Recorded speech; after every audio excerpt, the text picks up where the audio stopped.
Hello and welcome to the Pro Tour Honolulu Championship match. We are starting the 2006 Pro Tour season in style. I'm Randy Bueller. I'm here with Mike Flores and Brian David Marshall. We've been enjoying Hawaii. We've been enjoying the beach. We enjoyed 16 rounds of Magic on Friday and Saturday. The quarters and of the semis have been spectacular. Now it all comes down to this. There you look at Craig Jones. He pulled off one of the most spectacular top decks in the history of competitive Magic to earn this seed in the finals. He beat Olivier Ruel in a decisive fifth game, the turn before he was going to lose, and he will be taking his Zoo deck, red, green, white aggro beads, into battle against Mark Herberholz. Herberholz has got red-green. It's a Gruul strategy, more consistent mana, bigger creatures, a land that gives his creatures +1/+1 and trample.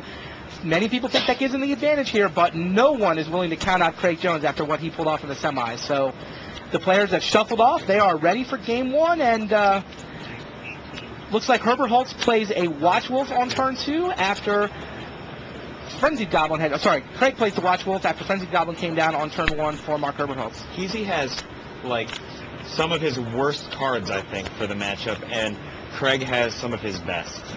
Double Bathe in Light and that historic Lightning Helix for Jones, and Heezy's got Burning Tree Shaman next turn, and then ostensibly he's going to follow up with Giant Solifuge.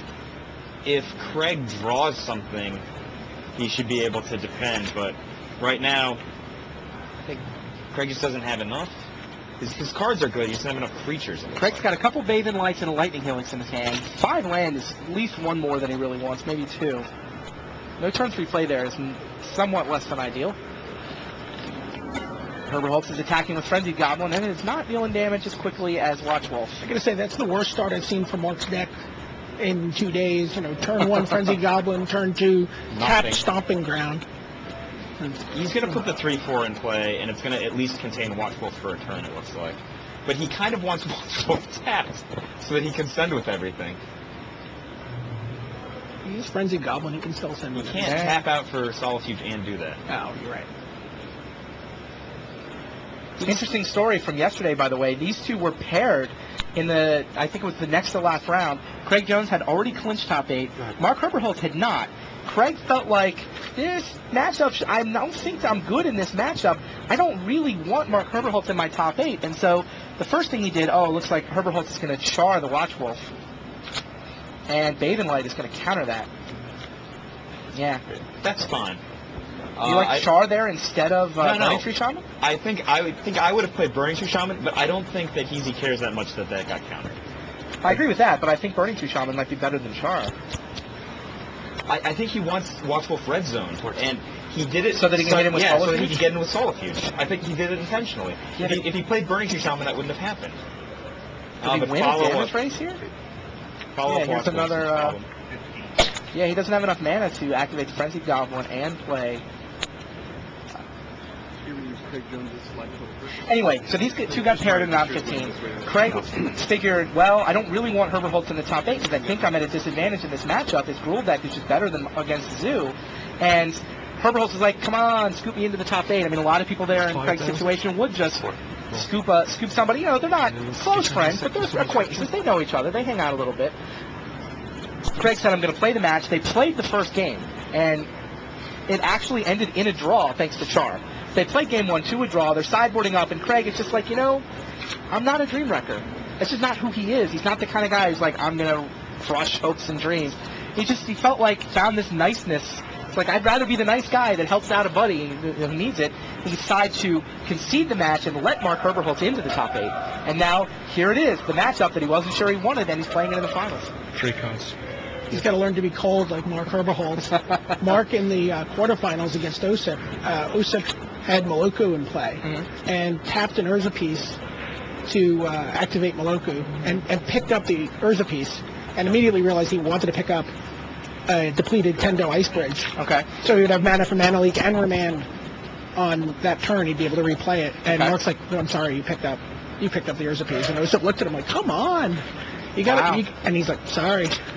Wow. And it may have been the game because he was able to char the Moloku on the next turn, and there was without counter magic. He plays tight. I mean, he's a nice guy. Yeah, I'm not faulting him for that at all. But he plays tight. But Craig should have played like that yesterday. He wouldn't be in this position right now. Maybe. I mean, it turns out the matchup was much closer than they realized as well. So Herberholz played a Solifuge and attacked with it, and Craig just took it. He declined to trade Watchwolf for it, right? With 2 Lightning Helixes, this is an easy race. So 2 Watchwolves head into the red zone for Craig Jones. That drops Herberholz down to 8. Craig holding a pair of Lightning Helixes. He doesn't want to trade creatures. He'd much prefer to trade damage. Herberholz untaps. He's got to know something's up with 4 on top lands, Solifuge just being allowed to swing freely, right? But it's not scary. Herberholz is going to drop Jones to 5 with this attack, right? Or 4. Oh, sorry, 6. 4 plus 1 damage.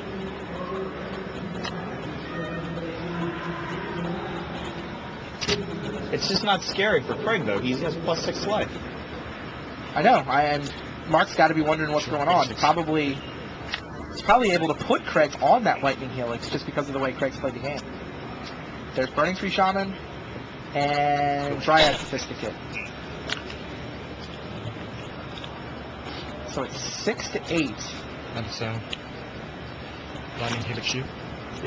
Craig points Lightning Helix at He's got the Dome. second Bathe in Light, right? Oh, Bathe in Light to I'm pretty sure Bathe it's in Light Pro second Bathe in Green. Light. Bathe in Light Pro Green gets the job done here, right? Give him protection green. Wow! Bathe in Light. 2 Watchwolves come over with protection from green. Very useful this That weekend. card did everything that match. It counterspelled a burn spell and served as a falter. And congratulations, Craig Jones is up a game. Wow. That was very quick. That Now was we go to quick. the sideboards and What do you think sideboarding does to this matchup? Well, first of all, do you think that the game would have played out differently if Mark had played turn 3 Burning Tree Shaman? Definitely. How does the game play out if he goes Burning Tree Shaman instead of Char? He has a Char for Okay. one thing instead of nothing. Craig tapped out more than once, which would have been violated with at least 1 or 2 opportunities to use the Bathe in Light. And, you know, the Watchwolf would have done 3 less damage. he could have picked his spot more carefully on the Bathing Light. I mean, On the Char? on the Char. He should have played around. I mean, he Bathe in has to Light. know that the Bathing Light's there. It's been a factor. It's been a big card for Craig all weekend. Right. I mean, the deck lists are public, so he knows what's there. But Mark may not have a lot of practice playing against Bathe in Light. Certainly not constructed. I'm I sure. mean, Mark plays a seen it lot of covered. limited. Yeah. Sure. Interesting. So, what do sideboards do? I in think this matchup? sideboards help Mark considerably more than they help Craig. Are they both bringing in 4 Jiddays, Mike? I think that if one of them does and the other one doesn't, the one who doesn't is going to lose to Jide. So, So are they also bringing in Naturalizes and Tin Street Hooligans I think that to win Hooligans, the yes. war? I hate cards like Naturalize and stuff like that against Jide. I think they're just so bad. Because if you have a Naturalize and they don't have a Jide, you have a dead card. And it doesn't win a war when you're in that situation. But They both have 2 Tin Street Hooligans. Yeah, I think So that's a wash. Mark they both will bring them in. I'm Mark sure. will bring in Blood Moon though, and I think so many of Mark's cards are bad, and he drew all of his bad cards. Mark's going to bring in Blood Moon on the play, you think, also? I think that Or is he just going to bring it in on the draw and he's going to leave the Moldavine Cloaks in on the play? I think that he's going to cut. And he can bring in up to 12 cards here. He has so many cards in his deck are just terrible. I think that he just has to cut them. Frenzied Goblin goes... Frenzied Goblin 4/1. If you bring in Blood Moon, do you have to cut Sophisticate? No, Sophisticate's still fine. You don't always have Blood Moon, and Sophisticate's essentially unblockable. Maybe you're right. Maybe he doesn't have Blood Moon and Moldavine Cloak in at the same time. I think he's always got Moldavine Cloak on the play. That's one thing Right. I think. Right, I think because there's less opportunities for Craig to 2-for-1 in there when he tries to play it. I think Burning Tree Shaman might be pretty poor because both players are playing on the Actually,